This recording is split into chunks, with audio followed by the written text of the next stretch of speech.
Haley. I'm Chelsea. We're going to tell you a little bit about how to start out a school field trip. So the first thing you're going to want to do is you will prepare clipboards and sharpen pencils and tear stickers at least the day before your field trip comes. You will know how many kids you have because it will say so on the calendar when you're looking online.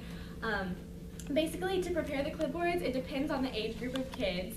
So you're going to either want to use this really easy scavenger hunt for like first graders, or if they're third, fourth graders, you want to use this medium one, and then if they're older kids, then you use the hardest one. And then also on the back of each clipboard, you'll put a quilt square, and that they will color when they get up to the third floor, and we'll go more over that later. Basically what's going to happen is you're going to put all your clipboards together, sharpen all your pencils, as many as you need, and make sure you do a couple extra, especially pencils because they always break. You're going to wheel them in on a cart in here, and then all the kids from the field trip will file in and sit in these seats, and you will have them watch the rules video, which you will pull up on the computer and play on the projector, and that's just all the museum rules, so it saves your voice and it keeps the kids interested. And then the teachers will help you divide the kids into groups. Most of the time the teachers will help, and it just depends on how many kids you have. And each docent will take a group through the museum, and there is a map which you will have in your binder, and it shows you which exhibits to go to first so that you don't bump into each other, and then you convene back in the Western room at the end. Okay, so first on our list is the Felt House. Now to tour the Felt House, make sure you have the key and that the security alarm is off.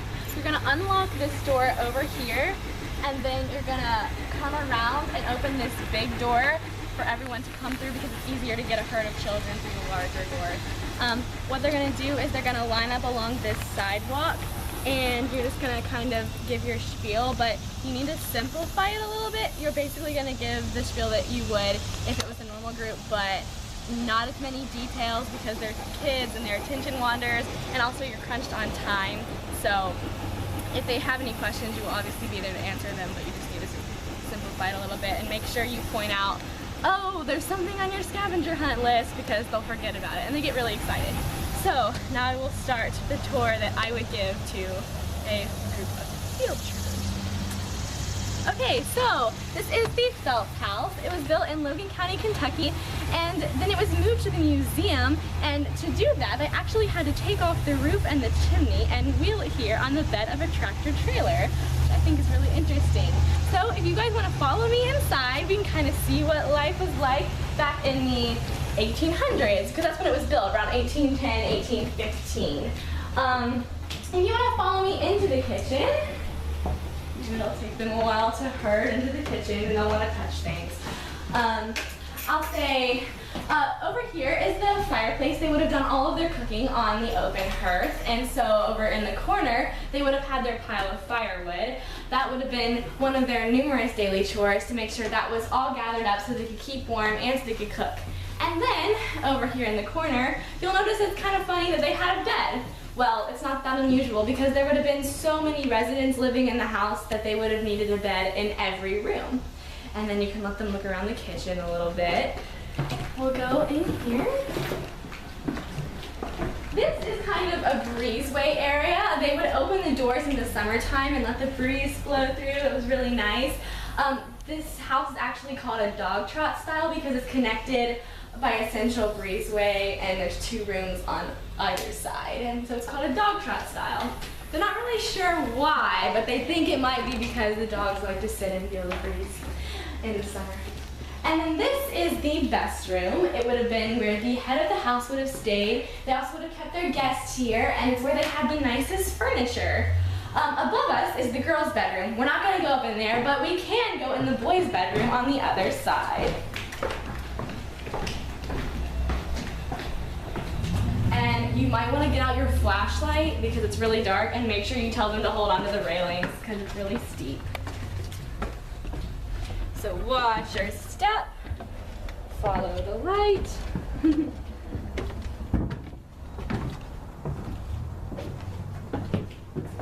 Okay, this is the boys' bedroom. All of the unmarried males in the house would have slept here, so it was quite cramped. So they had the freestanding and then the trundle and the pallet on the floor, and they had two small trunks to store their very few belongings. They did have this tiny fireplace. Luckily for them, they were above the kitchen, so they had a larger fire downstairs, and fortunately heat rises, so they would have kept warm that way. And then you cannot go in there, but over there is a little loft area where they would have stored things. It does not connect the boys and the girls room, but yeah. It's very quaint today, but it would have been considered one of the nicer places to live for its time. Now, if you want to follow me back downstairs, I'll get my light back out. Everyone careful, watch your step. Make sure we have everybody.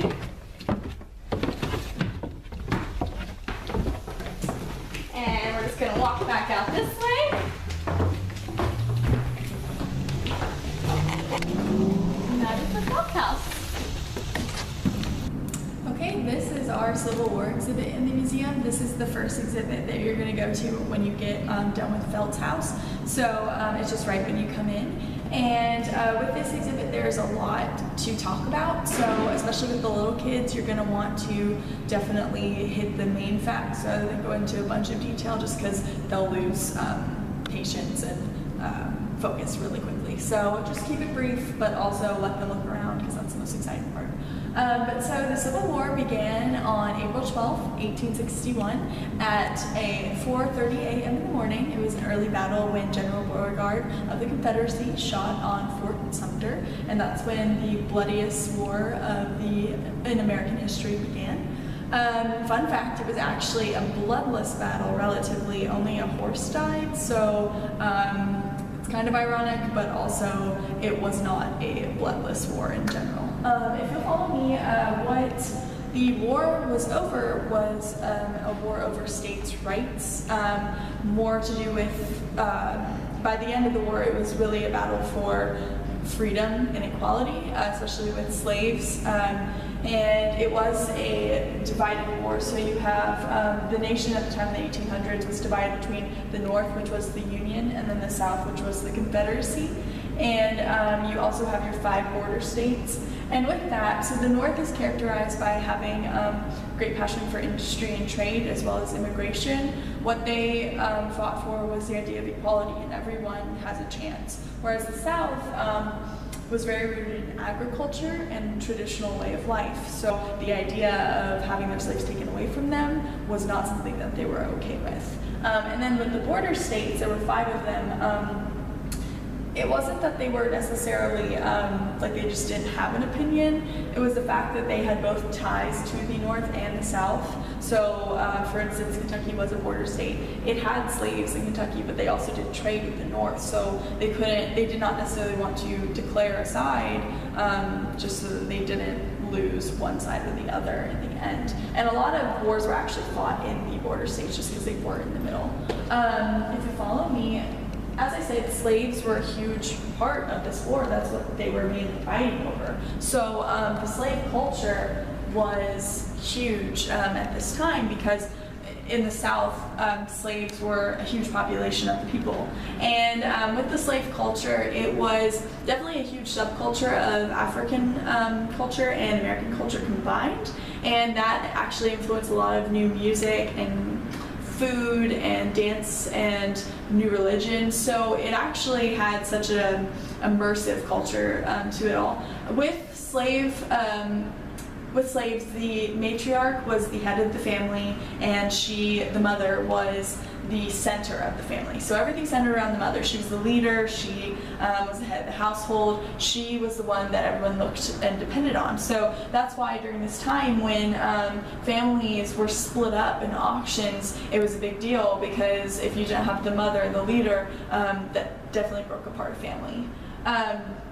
A lot of the work that slaves did at this time was centered around the plantation, so that could either be in the household, tending to the children, cooking and cleaning, out on the farm, harvesting plants, anything like that, or out in the community. A lot of families or plantation owners would sell out slaves to the community, and in turn, this would not only make a good relationship between the plantation owner and the community, but it would also allow slaves the opportunity to possibly make money that they could use later on to buy their own freedom. So the culture was very significant at this time, just because it influenced a lot of culture to come. And over here, what these are just more accounts on hiring out or daily life or slave trade for slaves at this time. You can see that we have logbooks from, these were family logbooks telling you about the birth records and everything of different slaves, as well as who owned them, and just more interesting facts that are really great reads to hear about. With the post office, now at this time, families were torn apart. Families and friends were torn apart just because it wasn't that families and friends would all necessarily fight for the same side. Some were for the Union, some were for the Confederacy, and with that you're going to have breaks in bonds. So post office acted as a place that families and friends could come together and kind of forget about the war a little bit and just, you know, talk about each other, talk about lives, form new friendships, meet new people, but also receive letters from their loved ones. So it was just kind of the community center. It was a place that people would go and feel comfortable without the influence of the war hanging on their heads. So it was a great place at that time. And then over here, we have the gruesome wall, and with this one, this does depend on the age group in which we are touring with. So it can be a little sensitive to some of our younger groups that we don't necessarily want to show that. So if you do have younger groups, say kindergarten or first grade, maybe even fourth grade up to there, what you should probably do is, if you have time, instead of coming over and focusing on this, go over to the artifacts over here, and you can have them look around, because this is really interesting. All of these are artifacts from this time. We have uniforms, we have different weapons, so it's all very interesting, and the kids can look at that rather than focusing on that. But if you do talk about the gruesome wall, what you'll want to focus on is the fact that, as I said, it was the bloodiest war in American history. So with that, there were many casualties on both the north and the south side. So Gettysburg was the most violent battle of them all, and a lot of soldiers actually died off the battlefield rather than on the battlefield, which is ironic and sad but true. A lot of them died due to disease or sanitation problems. Prisons were overcrowded, so that a lot of soldiers didn't get the necessary treatment or food or living place that they needed at that time. So it was very sad, but it's true, so that did happen. And then over here, we have a replica of what a soldier's life would have looked like at that time, at the time of war. And as you can see, it's a very meager setup. They don't have a lot of things. They brought themselves, maybe a few knickknacks from their family, or and whatever food they could get at the time. It was very scant how they lived. They didn't necessarily have clean drinking water. It was cold, it was wet. They really depended on the weather conditions, and the beds weren't that great. So it was a hard life for soldiers. What they had to entertain themselves were each other, maybe music and dance that from those that could play, and letters or pictures of their family. And you can see these showcased on the walls. These are from the upstairs library collections. What they are just pictures of soldiers, as well as some families over here that soldiers and their families would have of each other, so that they could always know and like have records and, you know, just have that memory at their heart. And over here, so while it was a long and unexpected, it wasn't expected to be as long as it was, the battle did come to an end, the war did come to an end, and the Union was victorious. Now, while the Union did win, it didn't necessarily solve all the problems. Slaves were free, but equality was not there yet, and it'll still be a long time before we did find equality. But the South was still bitter towards the North, especially because during the time, most of the wars were fought in the South. So their economy was essentially ruined because their agriculture and their fields and everything had been stomped on by thousands of millions of soldiers. So it definitely still left some resentment on both sides, but the war itself was over. And so after we get through all this, we're going to do an activity.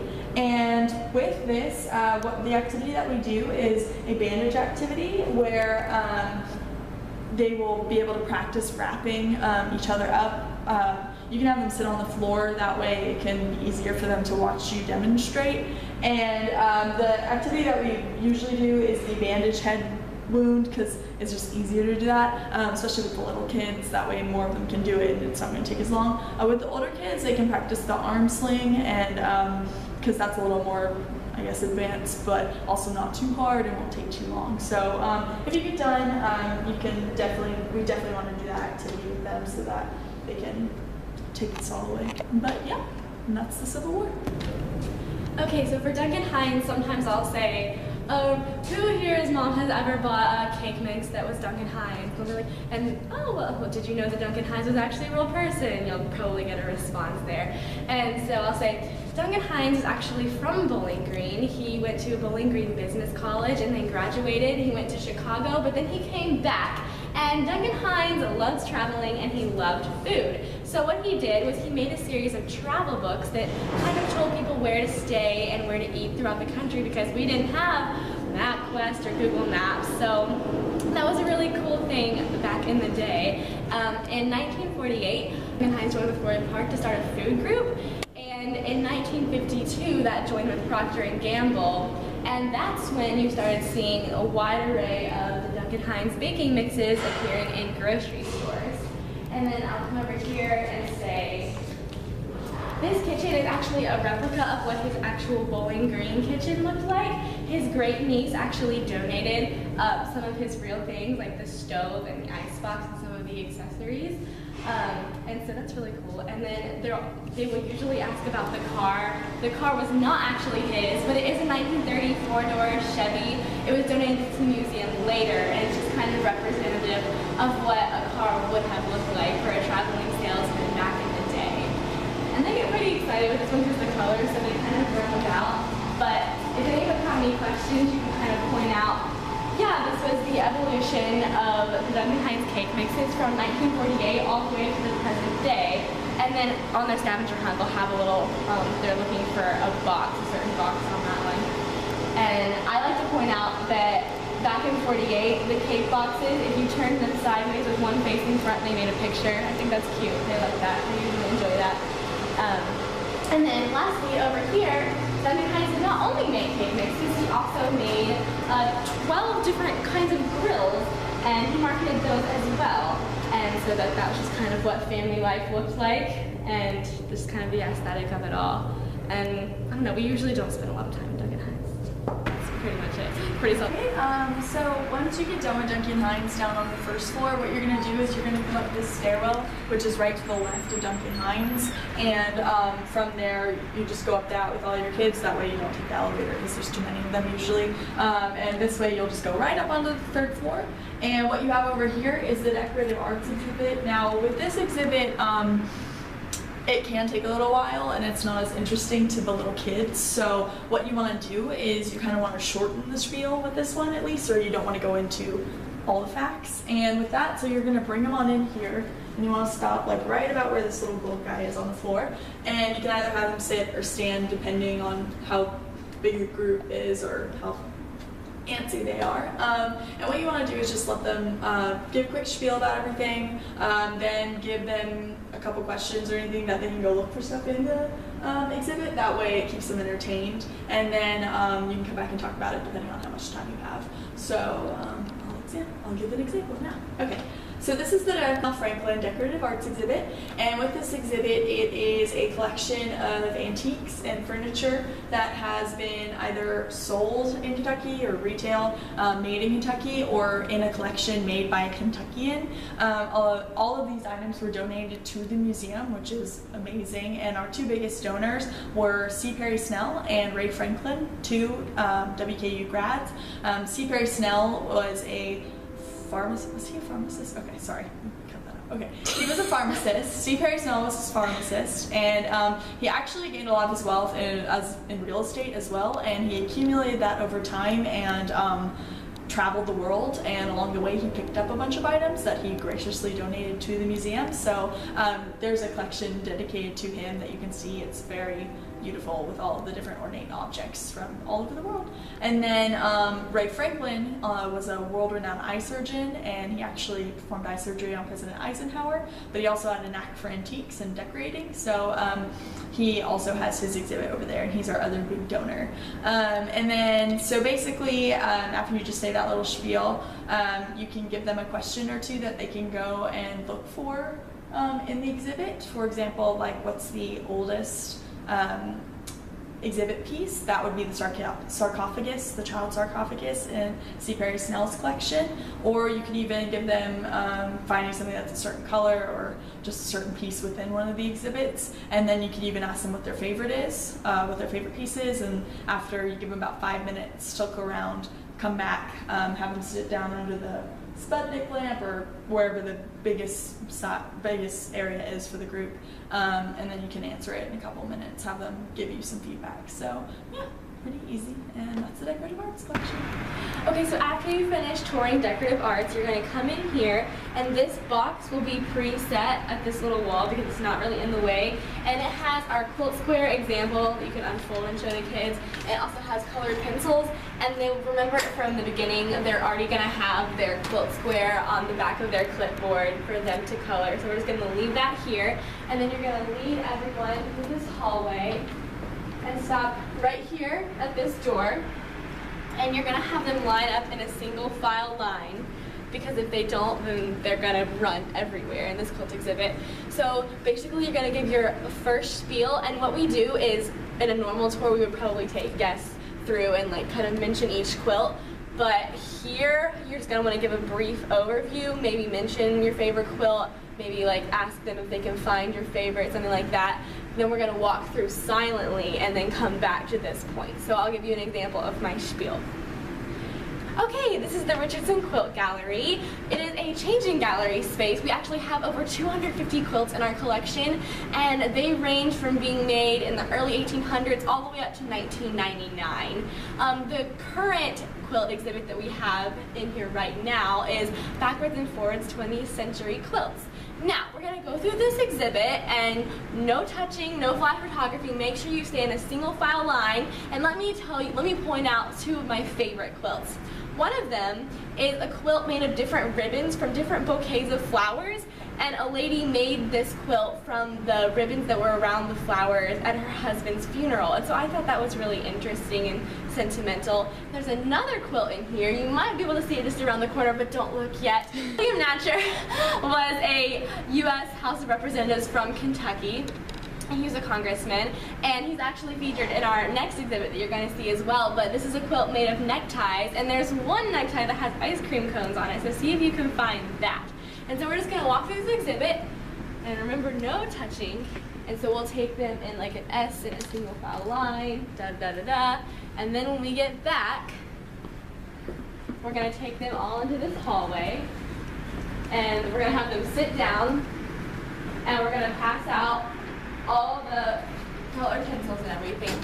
And then I'm going to take this and say, okay, now on your clipboard you will find a piece of paper that looks similar to this, and on each piece of paper, here I'll actually get it out and show you. This is our example, which I'll come back to later. Okay, so what you're going to do is each square is numbered, and there is a list which kind of tells you, like, you need to put your name on the first block, you need to put where you were born on the second block, and so that's just kind of a key so you'll know where to put each piece of information. And then once you fill all that in, you can just color it however you want.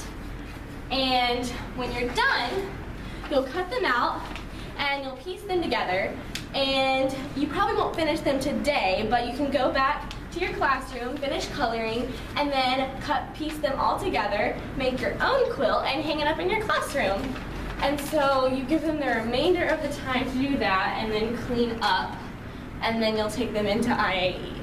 Okay, this is our Instruments of American Excellence exhibit. Basically what this is a bunch of ordinary items that people did extraordinary things with.